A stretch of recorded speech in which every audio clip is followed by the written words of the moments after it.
Housing ranks high as a fundamental human need, if not indeed a basic right.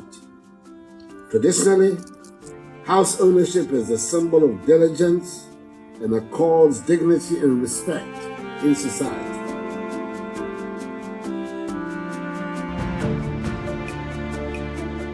This notwithstanding, the land tenure system, lack of effective regulation, and legal framework have together worked against this very important sector of our economy. The arithmetic is clear. About 1/3 of our people are not living in decent homes.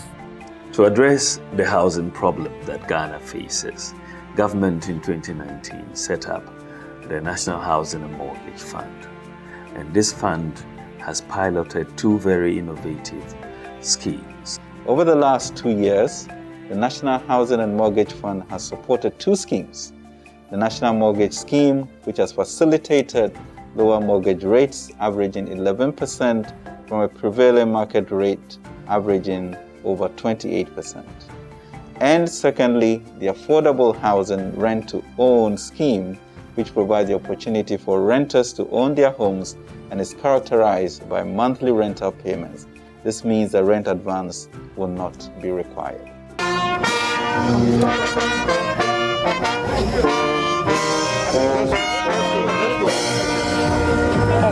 So in terms of the National Mortgage Scheme, what happens is that a participating bank that approached the National Housing and Mortgage Fund and signs a partnership agreement with them would have to match whatever funds that the National Housing and Mortgage Fund gives to them. So you set up a scheme in partnership with a participating bank, and then the National Housing and Mortgage Fund, for example, will make a contribution of 10 million cedis. Then the participating bank would have to match it also with 10 million cedis.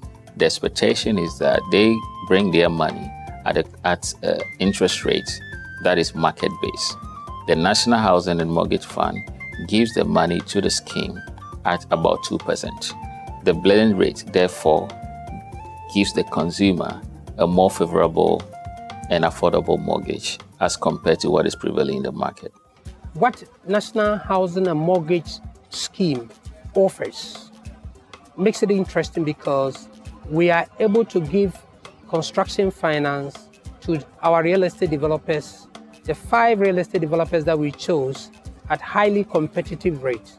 And in addition to that, we are also able to offer competitive interest rates at 11.9% to civil and public servants, when conventional mortgage is above 20%. The other thing about these mortgages are that, they are very flexible in terms of the conditionalities and the requirements and all that. And so public sector workers could even co-apply with their spouses, so that it's not just that public sector worker alone who is going to be bearing the repayment. The number of years could be negotiated for as long as it will make it comfortable for you. And the rates are not supposed to be more than 12%. And these are CD-denominated mortgages. It's not linked to the dollar, so that when the dollar is fluctuating, you're having issues with your repayments. The key innovation in the structure is that the rent-to-own schemes were set up to solve the problem of the informal sector. Typically, the way mortgages work, it is very difficult for people who are not in the formal sector to access mortgages. But because almost everybody can't, even with incomes that are not predetermined, will be able to rent. And I think that is really the ecosystem that has been created.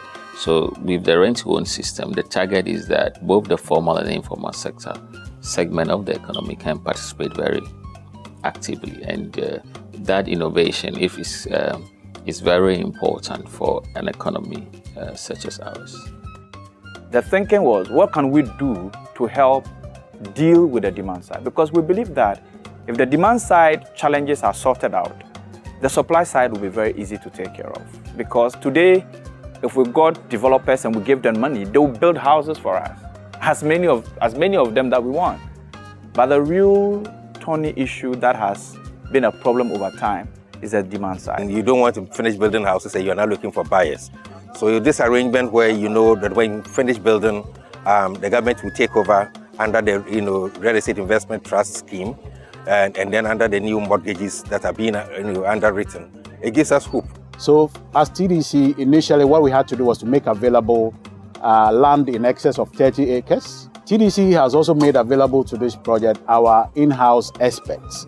We have a wide range of expertise in TDC, from architects, planners, engineers, surveyors, all put together to scheme out this whole project.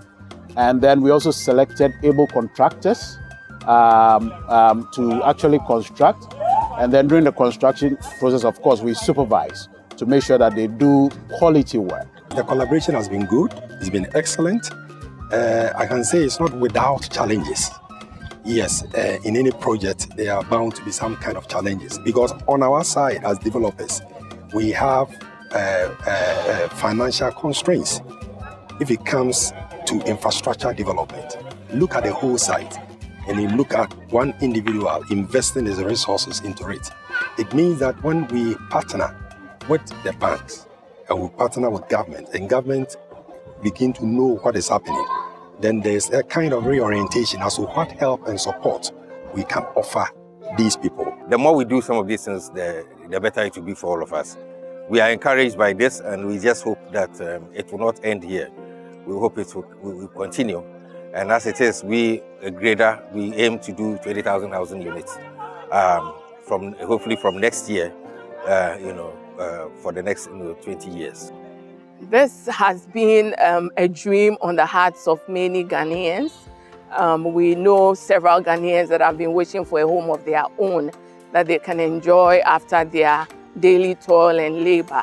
This has been an opportunity for the ordinary Ghanaian to apply to access these properties. There are various programs being run.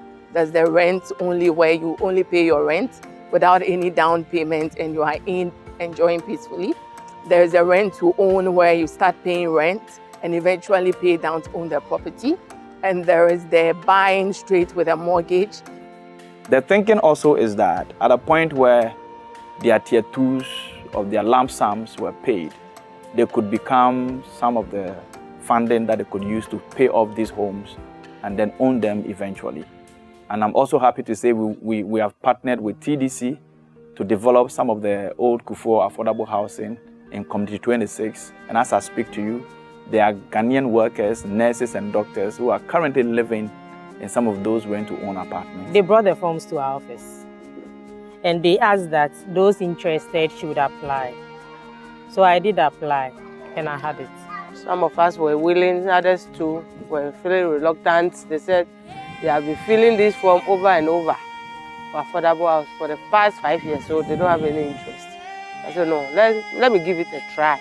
We applied 5 months ago, and because of the COVID thing, allocations weren't made.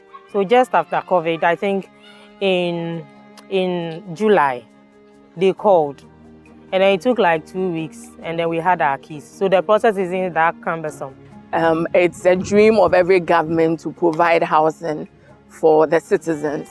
And I believe it's one step at a time. This is a good step and a giant one being taken. And progressively, Ghanaians should be able to own homes of their own. We appreciate this particular effort.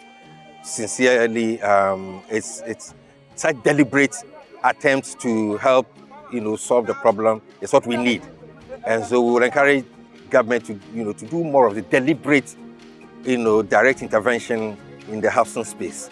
This has been an innovative scheme. It has been piloted for 2 years. It has been successful, and we think that it is a model that the government is going to build on. The Ministry of Finance, the Ministry for Works and Housing will be working on this in our next term, inshallah, to deliver more homes for the people of Ghana.